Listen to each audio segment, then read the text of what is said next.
Pedro Urruchurtu.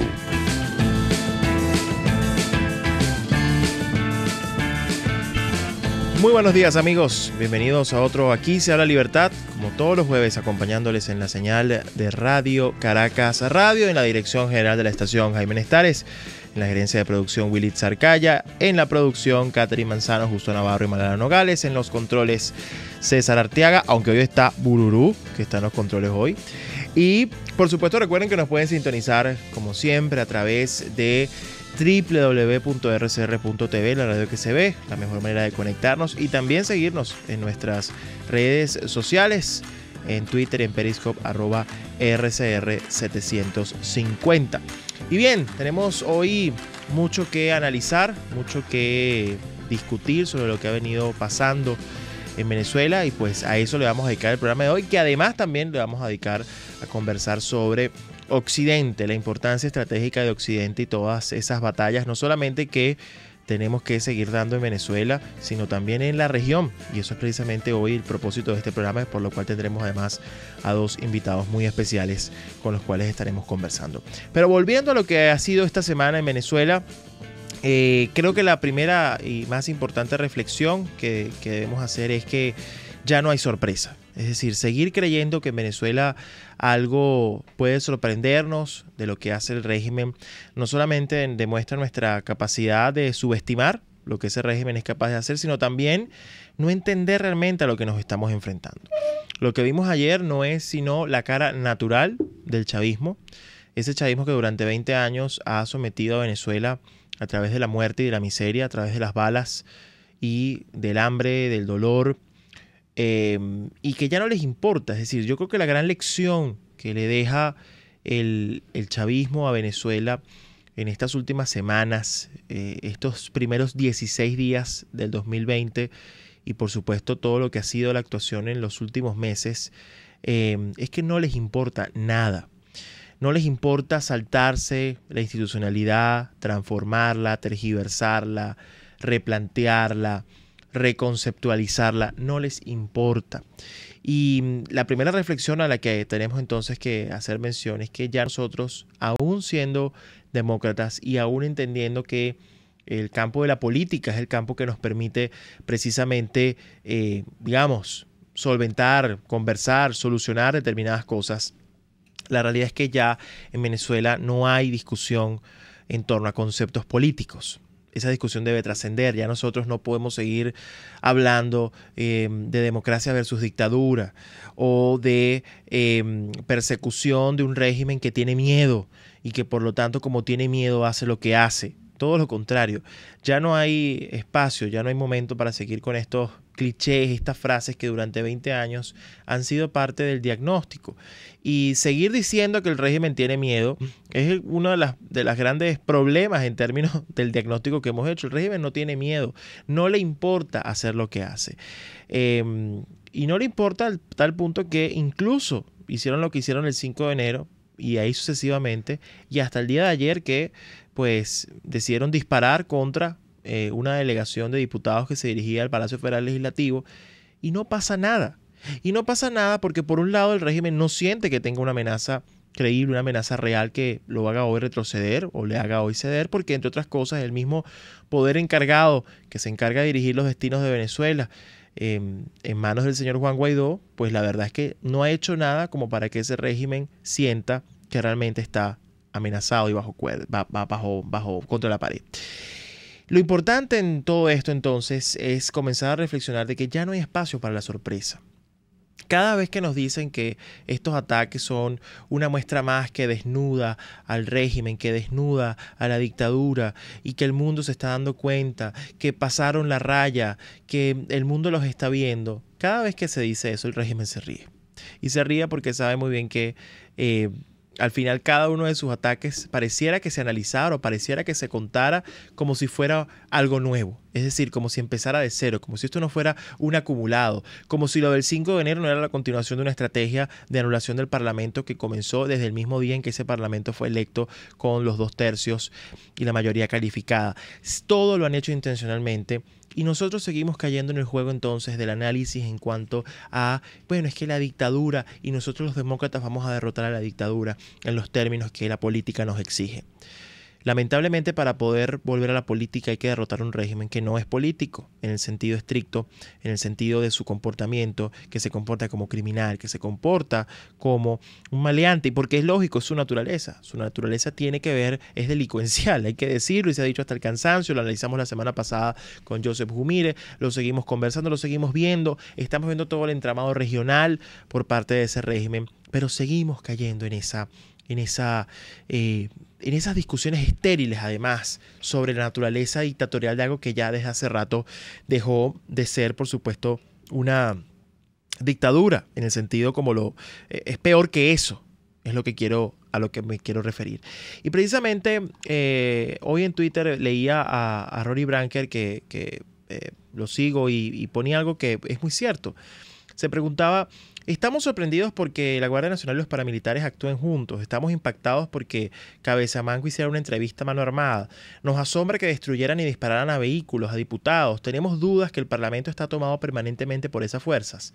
Si usted está con la boca abierta por estos acontecimientos, usted acaba de llegar de otro planeta.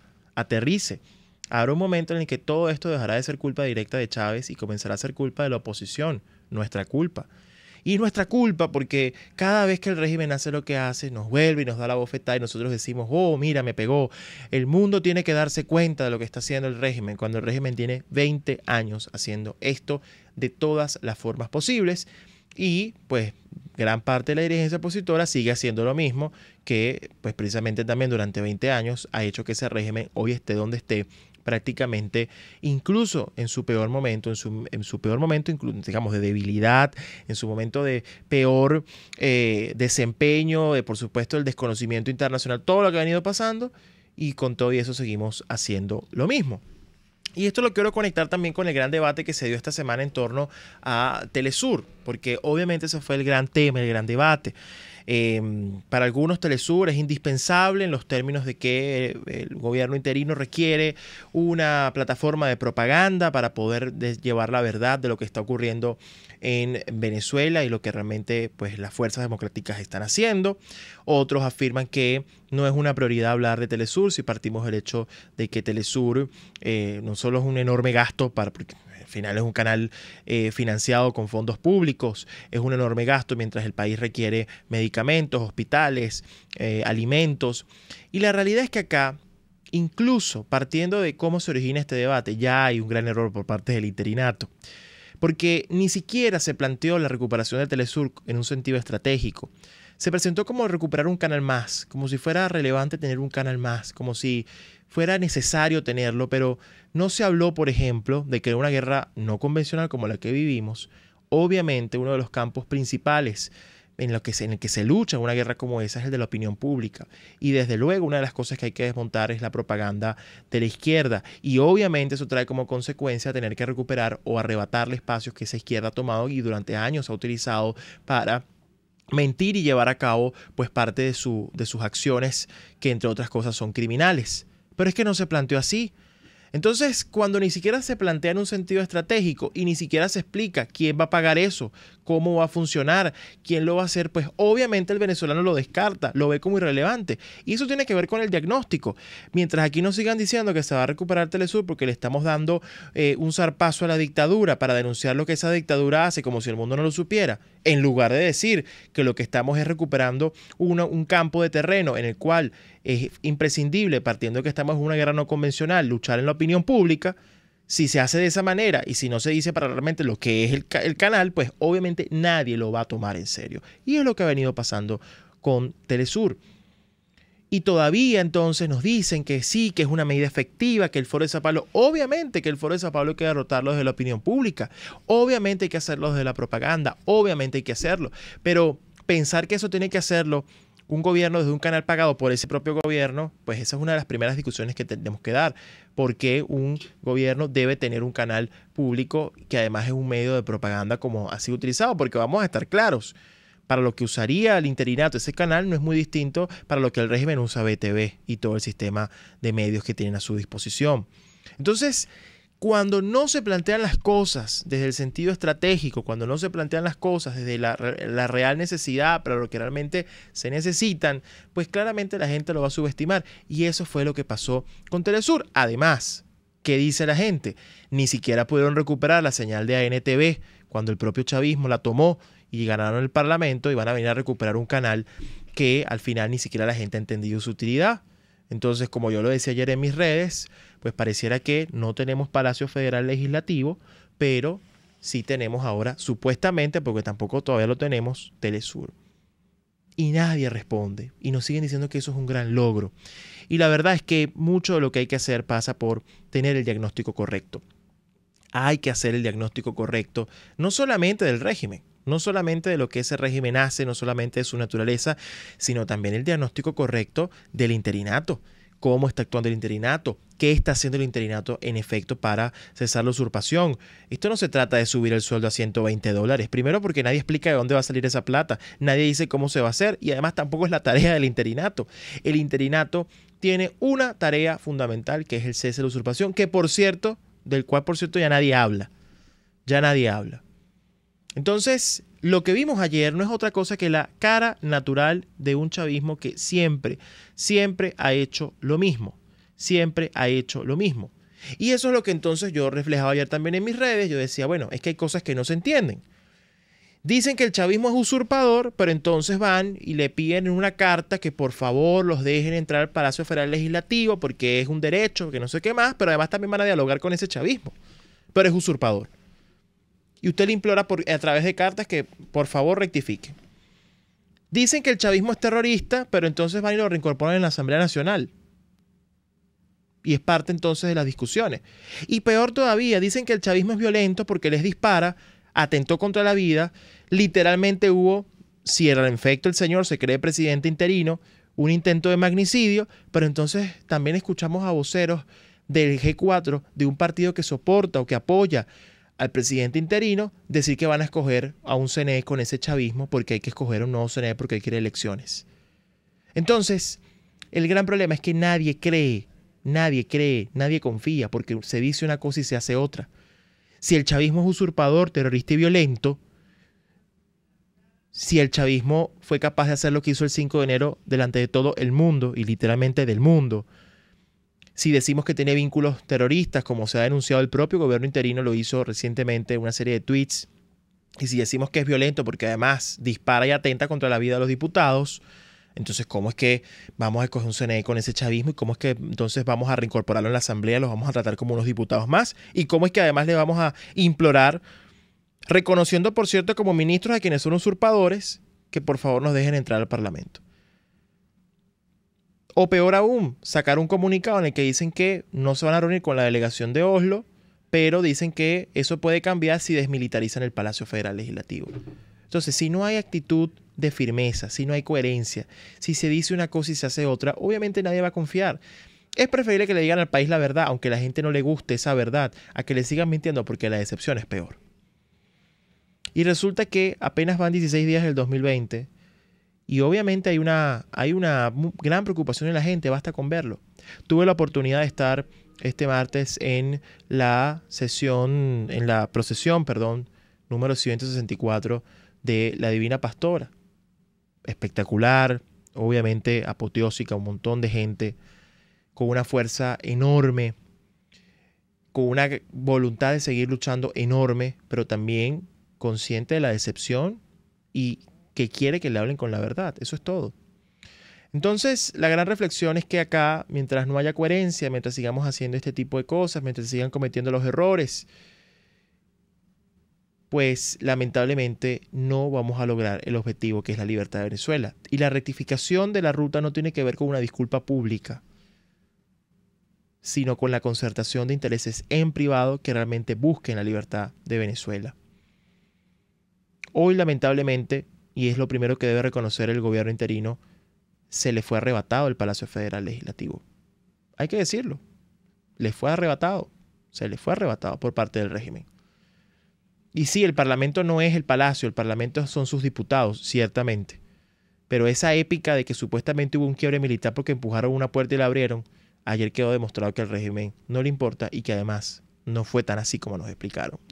Entonces, con eso cerramos la reflexión del día de hoy, siempre invitando a hablar con la verdad, porque la gente lo que quiere es eso, que le hablen con la verdad. Vamos a una pausa y regresamos con más. Y aquí se habla libertad. Usted escucha, aquí se habla libertad, con Pedro Urruchurtu. Síganos en Twitter en @RCR750, la radio que se ve. Puedes seguirnos en nuestras redes sociales.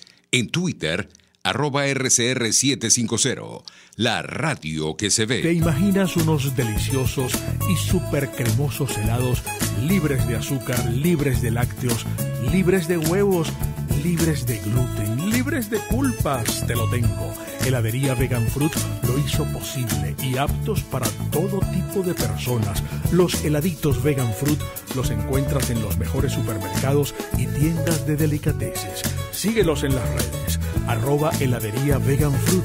Amor vegano y cremoso. Un Mundo Sin Mordaza, organización que promueve y defiende los derechos humanos a través del arte y la cultura, informa. La libertad de expresión es imprescindible en cualquier sociedad democrática.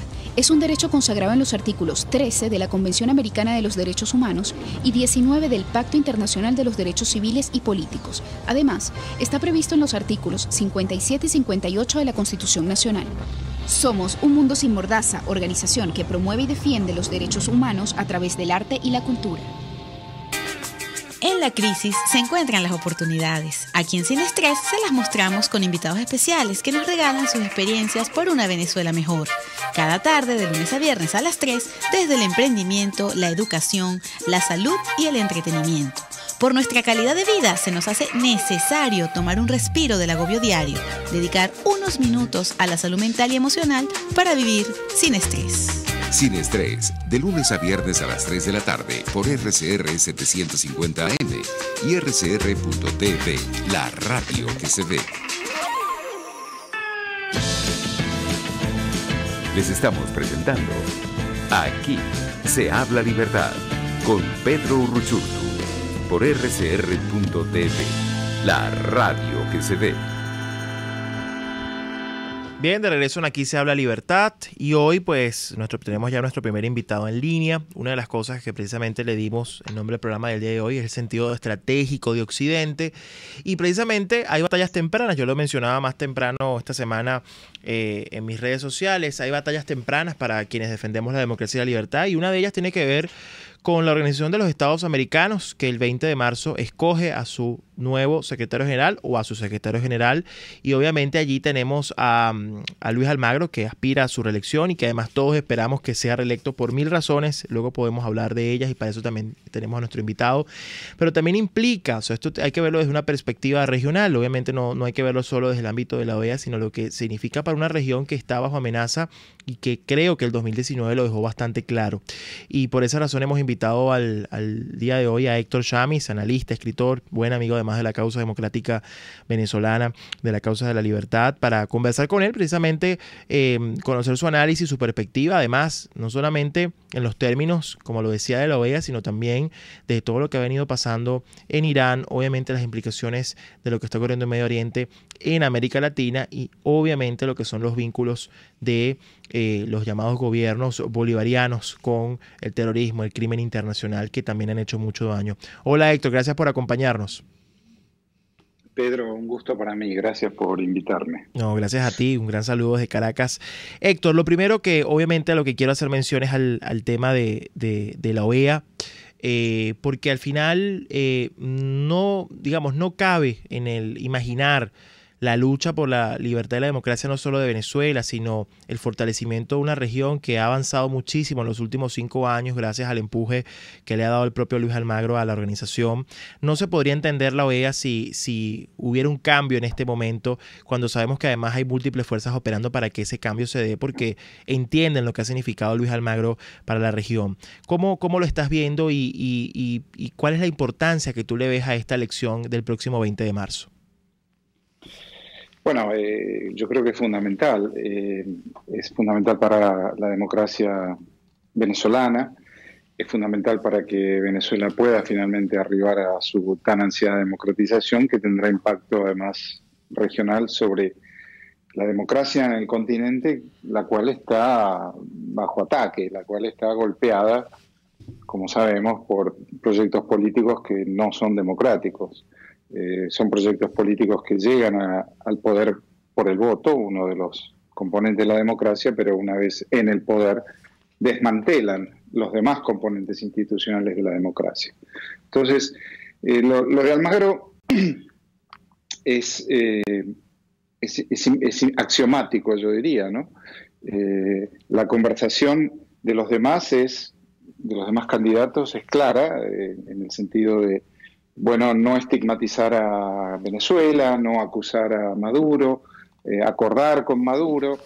Bueno, eso ya sabemos que tendrá como consecuencia la perpetuación, la estadía de Maduro en el poder indefinidamente. Así es. Ahora, Héctor, es importante entender también que claramente Luis Almagro le da otro enfoque a la OEA. Veníamos de una OEA silenciosa, una OEA prácticamente al servicio de lo que ya era claramente un régimen autoritario y que además le sirvió de gran soporte ideológico a esa América Latina dominada por el Foro de Sao Paulo y en general por el proyecto del socialismo del siglo XXI.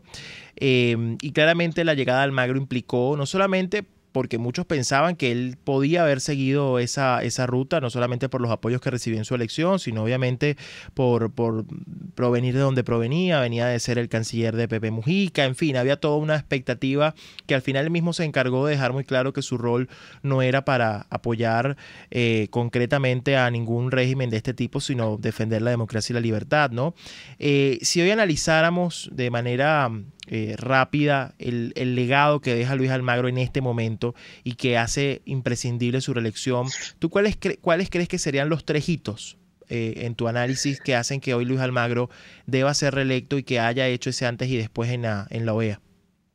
Sí, bueno, antes de la pregunta específica, déjame referirme un poco a lo que dijiste, porque yo creo que lo singular de Almagro y que tenemos que tener claro en esta conversación es que no ha sido una disputa ideológica, ha sido una disputa por normas y principios jurídicos del derecho internacional. Lo singular de Almagro no es que ha sido de izquierda o de derecha, porque lo que ha hecho es actuar de acuerdo a los documentos fundantes de la OEA, actuar de acuerdo al mandato institucional del sistema interamericano. Mira, Pedro, el artículo 1 de la Carta Democrática Interamericana dice que la democracia es un derecho de los pueblos y que los gobiernos tienen la obligación de protegerla y promoverla. Bueno, eso es un acuerdo multilateral, así funciona el derecho internacional. Cuando se discute que hay injerencia sobre Venezuela o sobre Bolivia, lo que hay es una demanda jurídica en última instancia. El país que emplaza a Venezuela a cumplir con los términos de la Carta Democrática lo hace por incumplimiento de Venezuela. De otro modo, si no hay reciprocidad, el derecho internacional no podría funcionar. Digo esto porque la discusión de los demás candidatos, la discusión del chavismo y sus socios, es alrededor de esta noción de injerencia o no injerencia. Y la injerencia está dada por un acuerdo, un tratado internacional que todos los países de la región firmaron de manera voluntaria y que, por supuesto, los compromete a cumplir. El que no cumple recibirá una demanda en una corte. Esto sería una demanda por incumplimiento, ¿verdad? Así es. Esa es la injerencia. Entonces, claro que habrá injerencia, porque Venezuela está incumpliendo y porque Evo Morales ha incumplido y porque lo que está haciendo el gobierno de México en su accionar en relación a lo de Bolivia y en relación a lo de Venezuela es incumplimiento también. Esto en cuanto a digamos, la discusión si es ideológica, si es de izquierda o si es de derecha, yo creo que esa no es la discusión. Que sean socialistas no es el problema. El socialismo también es el socialismo de Felipe González, en última instancia, ¿verdad? El tema es si se concibe la democracia como un régimen con alternancia en el poder, con separación de poderes, con derechos y garantías, y donde además la elección debe ser justa, libre y transparente, o es otra cosa. Cuando es otra cosa, socialismo, pero del siglo XXI. Eso es lo que quiere decir del siglo XXI, ¿verdad? Digo lo de España porque además ahora, con toda esta historia de Podemos, yo sé que lo tenés a Hermann Terz después. Sí, así es. Es curioso porque, te cuento, ¿no? Cuando vi que estaba él, decía que qué bueno sería tener la conversación al mismo tiempo, tal vez, otro día, porque siempre América Latina miró a España en términos de la transición democrática, la Constitución del 78, la transición, los pactos de la Moncloa que permitieron la feliz democratización de España en los 70. Es un modelo intelectual y político que hemos seguido detalladamente, de cerca. Y ahora se ha invertido esa relación con Podemos en la vicepresidencia del gobierno español, ¿verdad? Así es. Y entonces eso es, bueno, ahora parece que hay un gobierno en España que nos está mirando a nosotros, pero lo peor de nosotros, ¿no? Está mirando al bolivarianismo, entre comillas, porque no tiene nada que ver con Bolívar, sino que tiene que ver con el uso político manipulativo de la figura de Bolívar por un proyecto autoritario que es el chavismo, ¿verdad? Bien, ¿qué te debo? Te debo las tres, los tres hitos. Tres hitos que tú crees que marcan la Secretaría General de Almagro. Los tres hitos son la revalorización de la democracia, donde la dejamos después de las transiciones. Uh-huh. El proyecto político de Almagro, si hay uno, es la juridicidad de la democracia, es anclarse en los documentos fundantes que lo obligan y lo mandan y que debe cumplir. Y que esos dicen que América, el hemisferio americano, es un club de democracias, ¿no? Para otra cosa que vayan a la CELAC, que lo maneja Cuba, que no tiene democracia, ¿verdad? En la OEA el sistema interamericano es democracia y derechos humanos. Y como bien señalabas, después de un periodo donde yo diría que la OEA bajo Insulza, lo escribí varias veces, Pedro, era un ministerio de Caracas, ¿no? Era un ministerio de Caracas en Washington, un brazo frente a la Casa internacional, Blanca, una embajada paralela. Exacto. Donde no se podía discutir de ningún tema que no quisiera Caracas. Y eso duró hasta bien entrado el periodo de Almagro, inclusive, sí, donde hasta que finalmente, bueno, hubo un consenso en la región para decir, bueno, señores Maduro y su gobierno, ustedes se están desviando de los requerimientos de democracia de este sistema y de derechos humanos, por supuesto. Y eso es lo fundamental, la revalorización de la democracia, el volver a poner a los derechos humanos en el centro de la mesa, su decisión de avanzar en términos de evaluar los crímenes de lesa humanidad denunciados por muchos venezolanos y muchos extranjeros, y el llevar adelante un análisis detallado y una serie de audiencias con las víctimas y sus familiares, y expandir ese mensaje, tercer punto te diría, expandir ese mensaje al resto del continente. El secretario Almagro está hablando de Cuba ahora. Hace mucho tiempo que no se hablaba de Cuba en la OEA. Así es. Para decir, además, que se violan derechos humanos, que es el régimen con la mayor cantidad de presos políticos del continente, que es un régimen de explotación vía misiones médicas, y que esa explotación se transforma en dominación e injerencia, sí, sobre la política en otros países, como está aprobado en los casos de Brasil, de Bolivia recientemente. En fin, yo creo que ese es el fundamental legado, y ojalá que los países a la hora de votar le permitan continuar con eso, porque si se fuera Almagro yo creo que habríamos perdido a la OEA nuevamente. No, excelente, Héctor. Mira, antes de cerrar, yo sí quisiera también tocar contigo un tema que bueno, tú recientemente hablaste con el tema de Irán y Trump y la región, ¿no? Pero es también la dimensión criminal, ¿no? del régimen venezolano, porque yo lo decía un poco en la introducción del programa, en el editorial, que digamos, pareciera que ya los conceptos se convirtieron en una camisa de fuerza, es decir, ya no es suficiente hablar de Venezuela en términos de dictadura, sino entender también su dimensión completa, ¿no? Y obviamente su caracterización correcta. ¿cuál crees tú, ¿no? Que concretamente ya hablando de la región y en tu análisis, y después de la lección que nos deja el tema de Irán y lo que ha venido haciendo Estados Unidos, ¿cuál crees tú, ¿no? que debe ser el enfoque de la región, ¿no? para entender y asumir correctamente lo que es Venezuela hoy como el gran epicentro y la convergencia de un montón de fuerzas oscuras que atentan, incluso que van más allá del atentado permanente contra la democracia?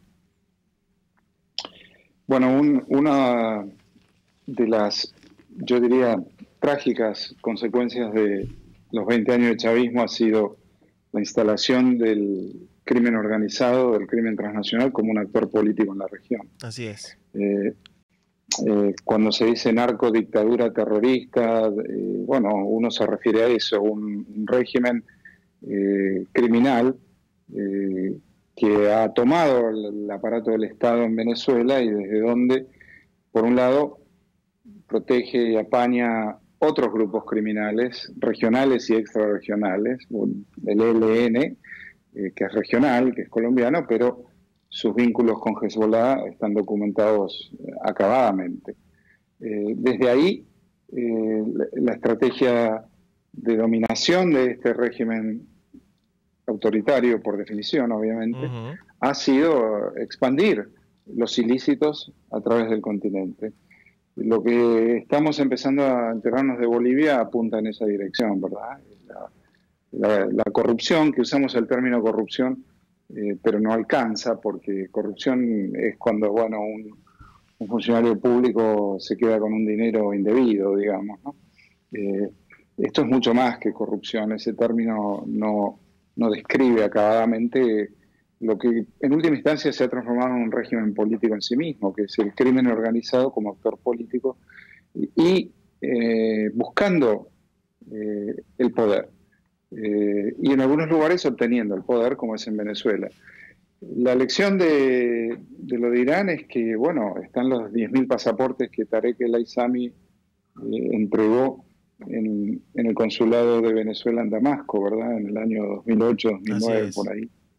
Eso como, digamos, símbolo, como indicador de los vínculos orgánicos entre el régimen chavista y Hezbollah, ¿no? Esos pasaportes terminaron en manos de Hezbollah, fueron entregados vía Damasco. Y Hezbollah es un grupo que opera bajo el paraguas de Teherán.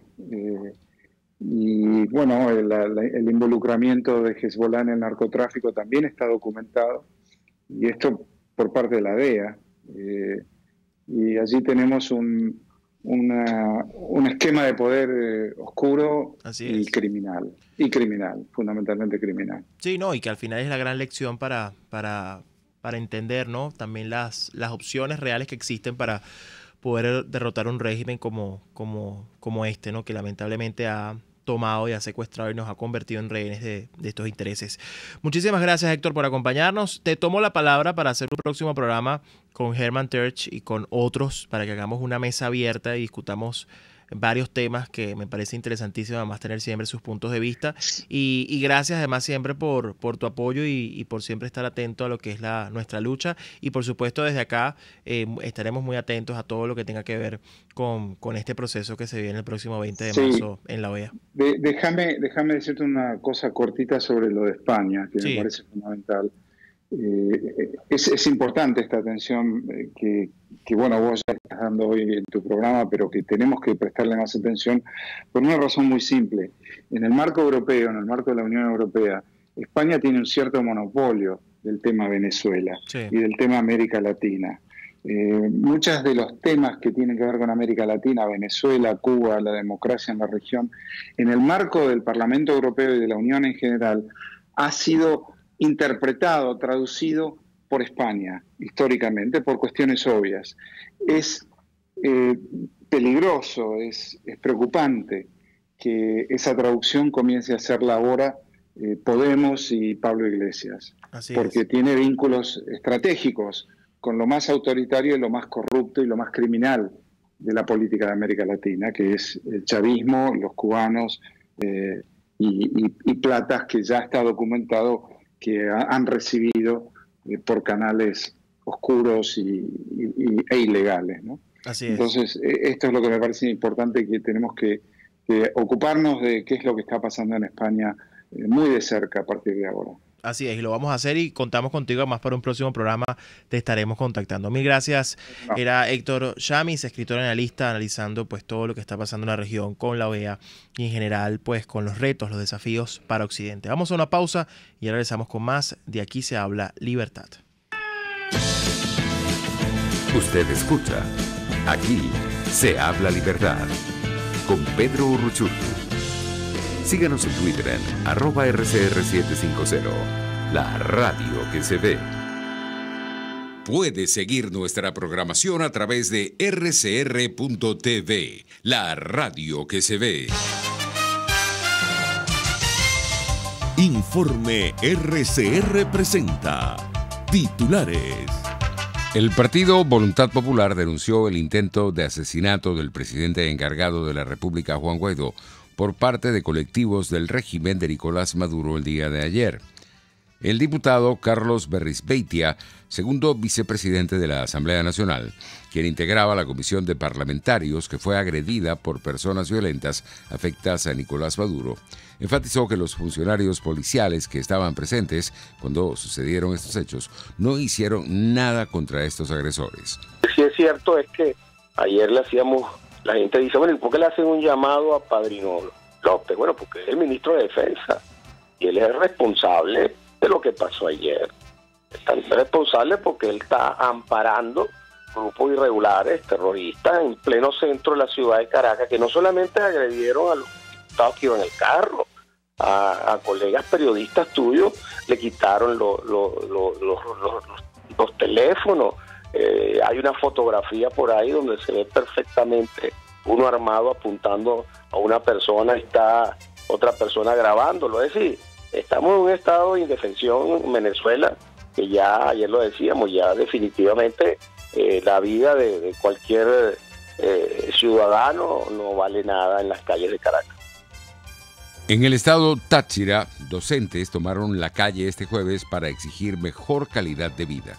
En internacionales, Estados Unidos y China firman una tregua preliminar en su guerra comercial.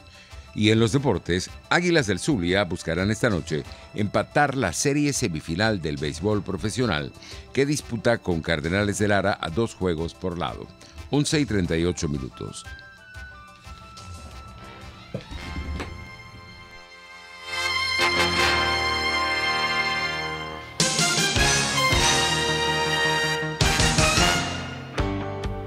Cuando hablamos de Honda, hablamos de Distasi Motors, el concesionario Honda que pica adelante en precios, condiciones y servicio.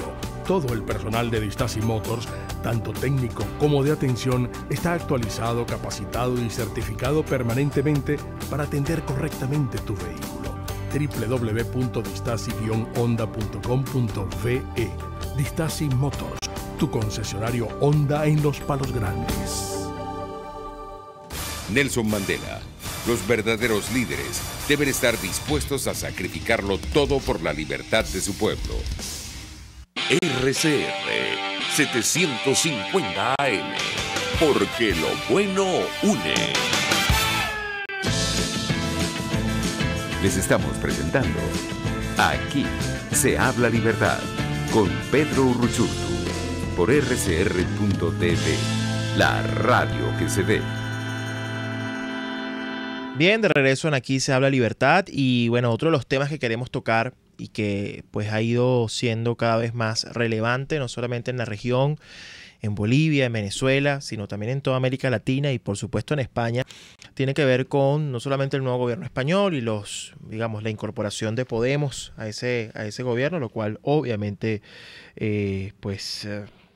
implica, ¿no?, una serie de preocupaciones y alarmas, pero también todo lo que tiene que ver con el financiamiento que ha recibido Podemos y que precisamente el partido Vox de España ha asumido allí una bandera muy firme en la denuncia a Podemos. Hoy tenemos que dar como noticia que Vox ha denunciado a Podemos ante la Fiscalía Anticorrupción por financiación irregular de dictaduras, además narcodictaduras, es decir, que han recibido financiamiento no solamente de Venezuela, de Bolivia. El caso en Bolivia, además, hace poco una delegación encabezada por nuestro próximo invitado estuvo en Bolivia recabando pruebas y pues han ido tomando esto muy en serio y por eso queremos conversar con él para que nos cuente y sobre todo para saber realmente en detalle qué es lo que termina pasando con Podemos y lo que se ha denunciado desde hace tanto tiempo y cómo es que ahora son parte entonces del gobierno de Pedro Sánchez. Bienvenido Germán Terch, eurodiputado por Vox Hola, y gran días, amigo de la causa.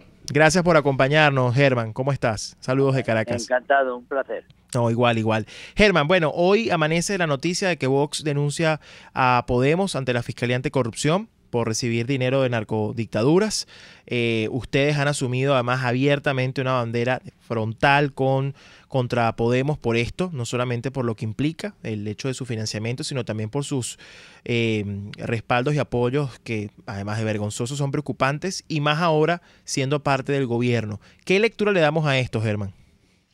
Bueno, nosotros ya dijimos que nosotros íbamos a hacer nosotros vamos a defender las libertades en América y las libertades en España y están amenazadas, todas ellas están amenazadas por estos grupos, entre otros por los comunistas españoles de Podemos, que son unos comunistas que en gran parte son un proyecto, Podemos en sí, el partido Podemos, que después se ha unido con Izquierda Unida y los comunistas clásicos, son un proyecto surgido de Venezuela, surgido con dinero venezolano, dinero de sangre, dinero que es un dinero de PDVSA, de las desviaciones de PDVSA y también ahora cada vez más pues sospechamos que dinero del narcotráfico. Entonces estamos viendo los cauces de financiación que han tenido mucha de la gente que hoy son dirigentes de Podemos y que han tenido en diferentes países del llamado socialismo del siglo XXI y del Foro de Sao Paulo, y sabemos que es un proyecto totalitario, es un proyecto financiado de forma, como digo, muy, muy oscura y siniestra. Así es. Y que es un proyecto que es un asalto a Europa de lo que son los poderes de infiltración y de toma de poder por parte de los carteles y por parte del proyecto comunista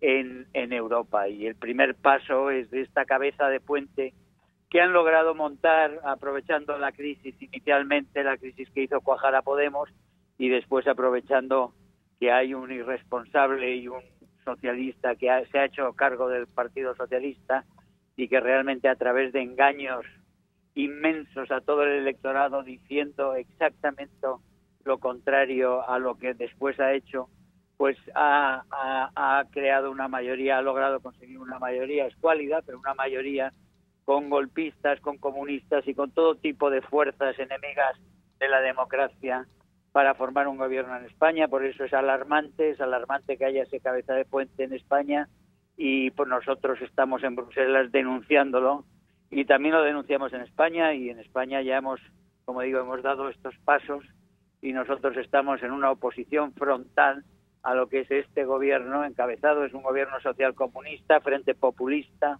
y guerra civilista que veremos hacia dónde van, pero todos los pasos que están dando de acusaciones a los jueces, descrédito y ataques a los jueces, desmantelamiento de los controles al Parlamento, al gobierno por parte del Parlamento, todos los pasos que están dando son pasos clásicos de las narcodictaduras americanas, que tan trágicos resultados han tenido para los pueblos hermanos venezolano, boliviano y cubano. Hay que hablar de Cuba porque Cuba está en todo esto. Siempre tenemos a Cuba detrás. No, y Cuba además que es la madre de la criatura, ¿no? Pero además, Germán, bueno, lo que tú dices es así, es preocupante. Basta con ver además la ambición de poder del señor Sánchez, ¿no? Y entender lo que es capaz de hacer por mantener el poder, así eso implique ningún escrúpulo. Así eso implique la destrucción del país, de España, de incluso ir contra la monarquía, que por cierto hay que verle la cara, ¿no? A no solamente jurarle lealtad al rey en unos términos casi Es un que ataque. obligados, pero luego prácticamente destruirlo y atentar contra una institución que obviamente representa a los españoles. Y obviamente eso es uno de los grandes retos que tienen. E incluso tú has sido víctima ya de amenazas por parte de... Bueno, yo llevo muchos años en el periodismo antes de entrar en la política directa con Vox y conozco a toda esta gente que cuando les haces frente no paran nunca y siempre amenazan.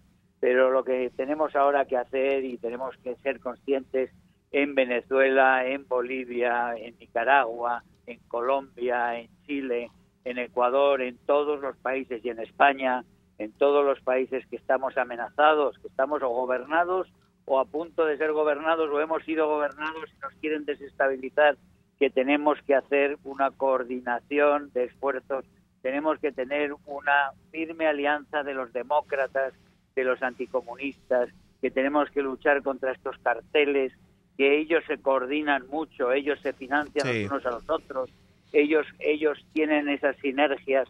Nosotros nos tenemos que movilizar y tenemos que defendernos y tenemos que lograr que caigan las dictaduras y tenemos que lograr defender las democracias allá donde están. Así es. Ahora, Germán, yo quiero volver al tema de Podemos y Bolivia, fundamentalmente porque sé que pues un grupo de Vox, estabas tú allí incluido, visitaron.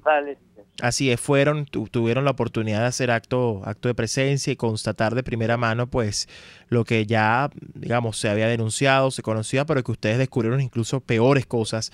Un poco, quisiera que nos contaras para quienes nos escuchan cómo fue esta visita, qué obtuvieron y para ti qué es lo más preocupante, ¿no? de este caso, que era un secreto a viva voz.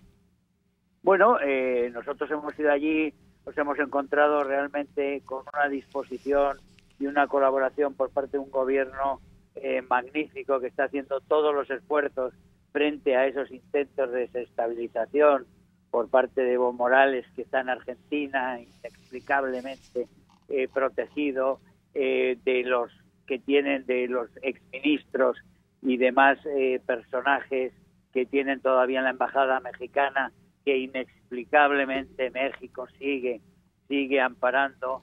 En fin, pese a todo eso, el gobierno en Bolivia, que está preparando unas elecciones para que el país salga de las sombras aquellas de Evo Morales, ha ayudado y ellos saben del peligro y ellos están, bueno, pues ellos según van avanzando, viendo lo que las tropelías que ha cometido ese régimen, pues van encontrando cosas que afectan a esta gente que tenemos nosotros aquí.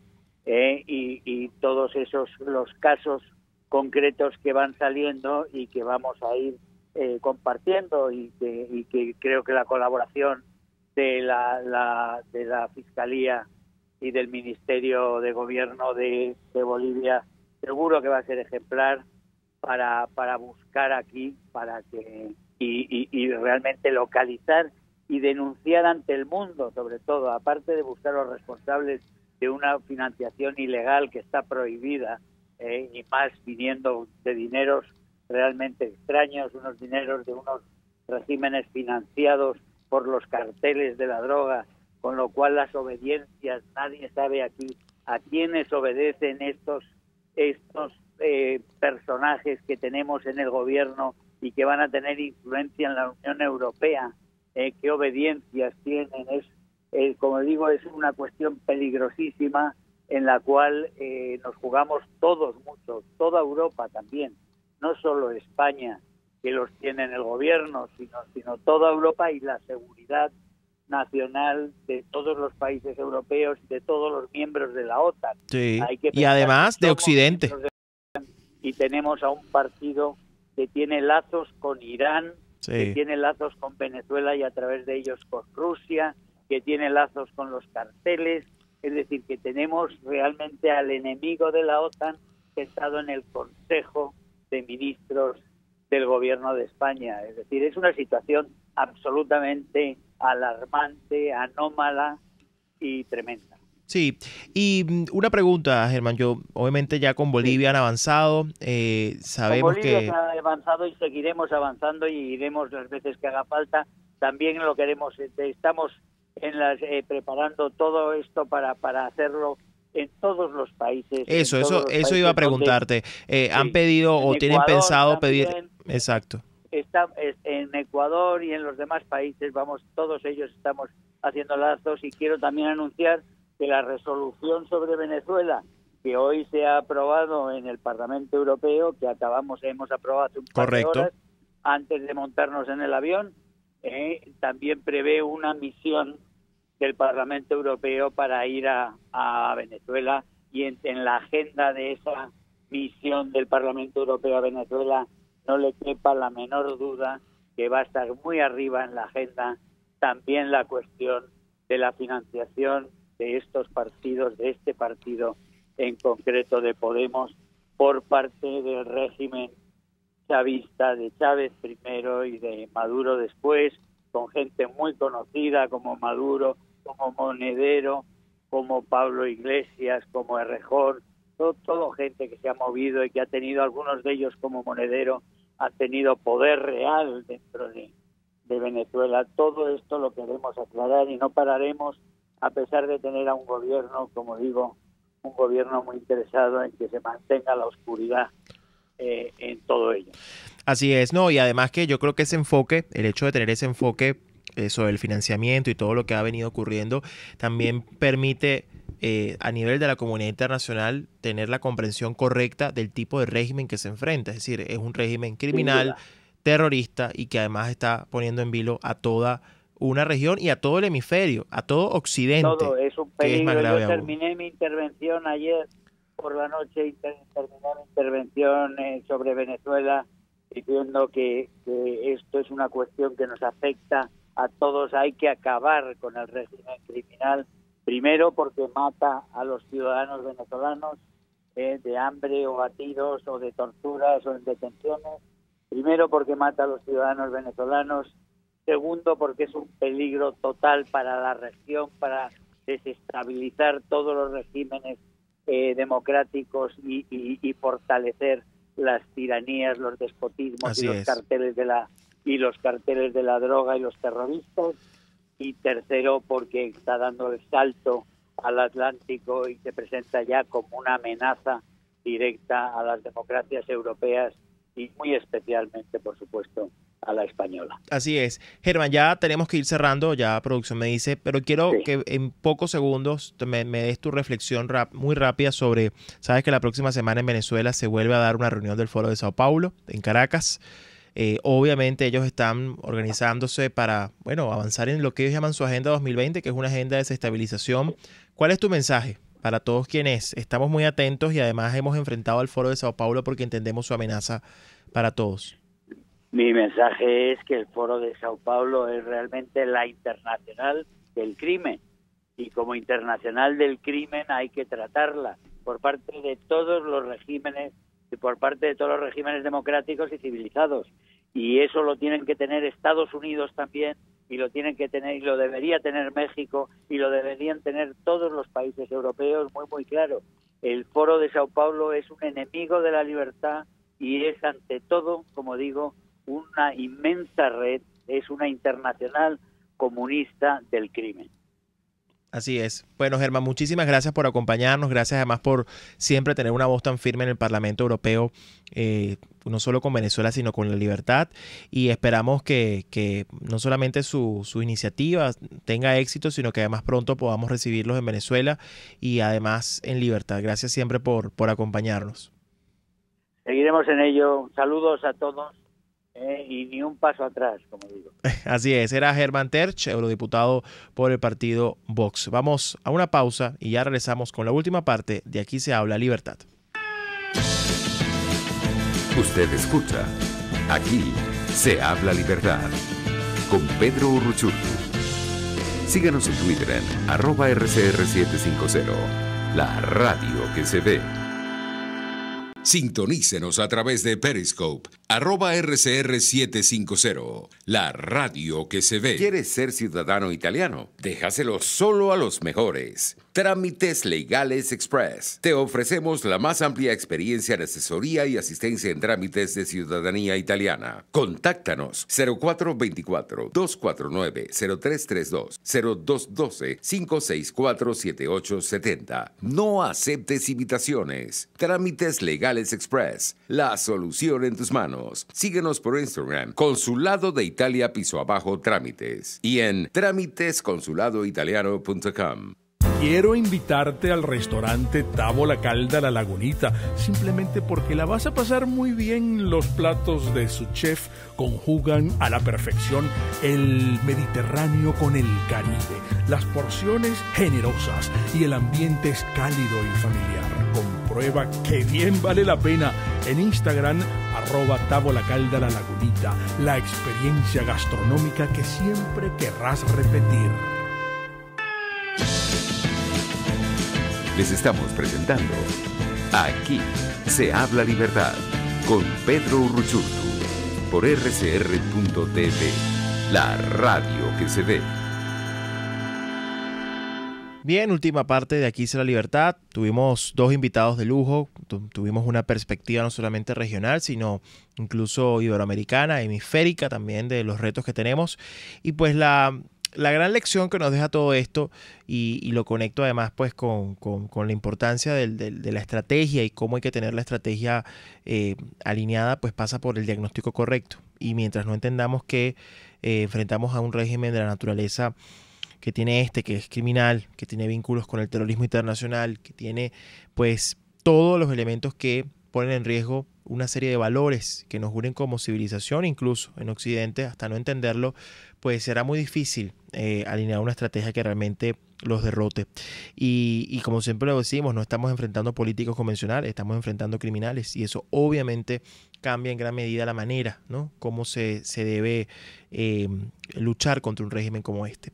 Así que esa es la gran lección que nos queda. Por cierto, también hacer mención a lo que fue el día de ayer, 2 años de la masacre del Junquito, de la muerte de Óscar Pérez y sus compañeros, del asesinato, prácticamente la masacre televisada, y la reflexión que yo hacía ayer, ¿no?, que hasta ese día mucha gente no lo creía, era un país incrédulo y bastó que tuvieran que matarlos para entonces asumir que era de verdad su lucha. Y la gran lección que nos dejó eso fue que a veces tenemos que tomar en serio la lucha que otros están dando y que se une a nuestra causa, y que hay que hacerlo a tiempo, no cuando ya el régimen se encargue de matarlos. Así que bueno, nos escuchamos la próxima semana. Gracias por su sintonía, por acompañarnos, y esto fue Aquí se da la libertad. Chao, chao.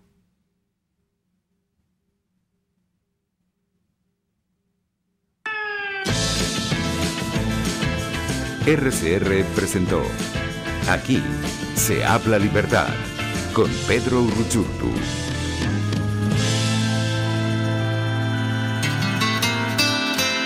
RCR